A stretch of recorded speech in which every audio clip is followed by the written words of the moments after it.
je m'appelle Caroline et je suis la fondatrice de Wear. Wear, c'est quoi? Wear, c'est ça.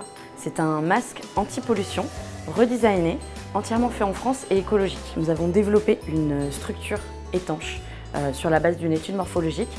L'intérêt est que nous garantissons que l'air que vous allez respirer passe réellement à travers le filtre. On a pour cela travaillé avec des experts en design, des experts en filtration et également des experts en textile, puisqu'on a intégré cette partie technique dans un joli foulard qui va pouvoir s'adapter à votre tenue du quotidien. À la base, je fais beaucoup de vélo et j'ai eu des problématiques de santé à cause de la pollution de l'air. Du coup, j'ai cherché à m'en protéger et tout ce que j'ai trouvé était peu confortable, peu efficace et peu esthétique.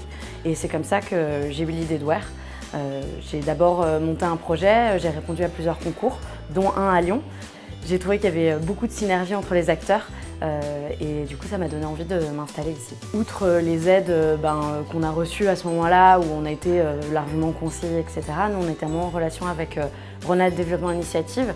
On a beaucoup travaillé avec eux sur notre projet, le business plan. On a beaucoup été challengés là-dessus, sur où est-ce qu'on allait, les freins techniques, etc. De là, on a eu une première aide qui s'appelle Innovisi Création, qui est une subvention qui aide à construire une étude de marché. Et la suite de cette aide, ça a été un prêt d'honneur qui est donc accordé aux dirigeants pour leur permettre de mener à bien le début de leur activité. Au-delà du financier, on a un écosystème via RDI, via la région qui est assez efficace, c'est-à-dire qu'on peut très facilement poser des questions, avoir des réponses. On a un parrain via RDI qui nous accompagne, qui a vraiment un regard un peu de coach et voilà, qui va pouvoir nous aider à prendre du recul, ce qui est quand même le plus difficile quand on est à fond dans notre projet.